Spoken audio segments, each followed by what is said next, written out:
Maître Rohan, je ne comprends pas tout. Mais même si ça ne regarde que moi, on dirait que quelque chose observait votre villa avant même notre arrivée sur l'île d'Hawaï. Cette lave ne vient pas sans risque. 7 mois d'affilée pour la sortie de chapitre Jojo Land, c'est extraordinaire même pour Araki Sensei, mais au moins c'est une belle récompense pour exactement 1 an et demi d'attente entre la fin de Jojo Lion et le début de cette partie 9. Tranquillement tous les mois et même en retard, on a toujours très hâte de vous proposer notre review puisque ça nous permet de réfléchir tous ensemble et de bien profiter de cette dernière partie de Jojo's Bizarre Adventure du début jusqu'à la fin. Aujourd'hui, on va donc se lancer dans le chapitre 7 nommé Guérilla en pleine jungle partie 2. Le retour d'Usagi. Fait ultra surprenant, Usagi est revenu. Bon, à part pour Paco qui semble très heureux de voir son coéquipier revenir. Une future amitié en devenir ? En tout cas, il n'était pas un traître, il est juste parti chercher la voiture. En réalité, ce n'est pas si surprenant que ça. Rappelez-vous, à l'époque de la review du chapitre 6, on avait mis l'hypothèse avec Mike, que je salue, qu'Usagi n'était finalement pas un traître. Bon, c'était dans l'optique qu'un nouvel ennemi entre en jeu, mais au moins le doute était présent puisque finalement c'était si soudain qu'on n'avait aucun détail sur sa disparition. Ici nous avons la réponse, il était juste parti chercher de quoi battre efficacement l'ennemi, qui reste de toute façon que des chats.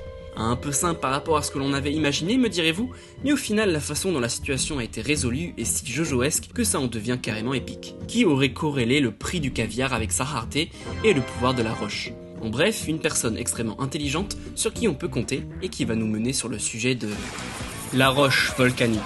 Nous avons un nouveau cran de compréhension en plus par rapport à la dernière fois, et c'était déjà révélé par Dragona, la roche attire les richesses vers elle. Je suis remonté jusqu'au script du chapitre 5 où l'on pensait que le diamant avait lui aussi son pouvoir, mais au final c'est cette roche qui manigance tout. Et à vrai dire, le diamant n'est qu'un prétexte pour découvrir cette roche et sa vraie nature. Non, elle ne donne pas de stand, mais très importante, puisqu'elle va permettre à Jodio de devenir riche, comme prévu depuis le premier chapitre. Malheureusement, là où Rohan avait conseillé à Jodio de garder ce secret rien que pour lui, c'est Usagi qui a révélé le vrai pouvoir de la roche au groupe, et donc ils vont devoir se partager cette connaissance entre eux, et ils vont être riches à 4, voire 5 avec Merin Mei. Mais surtout, tel SVR et son cadavre sain et Jojo Lion et son Rokakaka, nous avons affaire à un nouveau MacGuffin qui va nous suivre pendant toute la partie. Et encore, MacGuffin veut dire un objet sans réelle importance qui prétexte au développement du scénario. Et sur ces 3 dernières parties, ça n'a jamais vraiment été le cas. Il a toujours été question de s'emparer de ces objets qui peuvent élever les personnes qui les trouvent pour soit amener le bonheur à un pays tout entier à jamais, ou à devenir une espèce supérieure. Et ici, devenir riche et possiblement puissant, influent. On va en entendre parler dans chaque chapitre de cette roche. Sûrement même qu'elle va se faire voler, qu'elle va disparaître et ce à maintes reprises, mais en tout cas c'est la clé de notre histoire, tels l'ont été le Rokakaka et le cadavre sain auparavant. Nous venons à peine d'entamer une longue histoire sur un morceau de roche volcanique dans l'archipel d'Hawaï, et croyez-moi, on n'a pas fini d'en entendre parler de ce caillou. Jojo et November Rain. Avant de repasser sur du lourd, parlons de Jodio et de November Rain qui est utilisé d'une manière complètement différente. Se balançant, Jodio a pu faire s'élever son stand dans les airs pour changer l'orientation de la pluie et ainsi battre l'un des triplés félins au perché sur sa branche. Une nouvelle utilisation du pouvoir très situationnel puisqu'il fallait toucher quelqu'un en hauteur et le manieur avait les moyens de faire bouger son stand, ce qui ne sera pas aussi facile à l'avenir évidemment. Par contre, le parallèle entre la référence musicale et son pouvoir est extra, je le fais pas dire,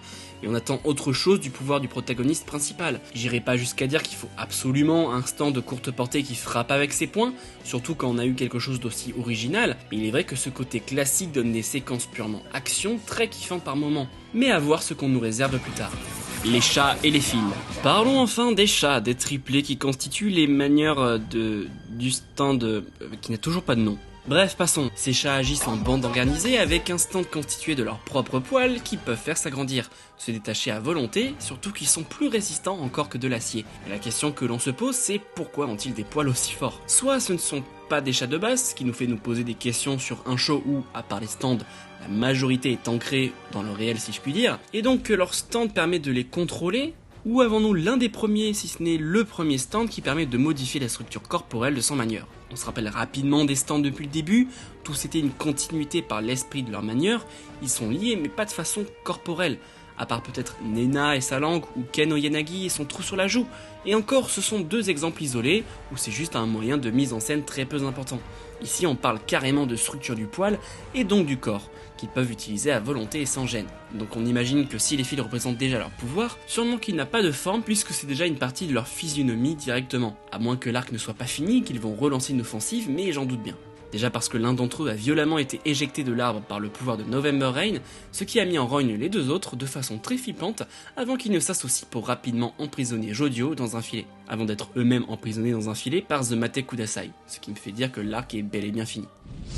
En conclusion, même si ce chapitre est très bon et qu'au final on a vraiment des éléments sympas comme le retour d'Uzagi, le retournement de situation en lui-même n'est pas si surprenant en soi. Peut-être que nous avons une attente trop forte, et c'est même sûr en fait, et au final plus rien ne nous surprend. On savait qu'Uzagi ne pouvait pas être un traître, si bien que nous avons imaginé d'autres possibilités concernant son cas. Parfois des idées farfelues pour au final un dénouement très jojoesque et une fin de combat très intelligente. Mais on peut le résumer en 2 lignes et c'est assez simple. Et par contre, oui, la façon de vaincre les chats est brillante en plus de faire avancer l'histoire.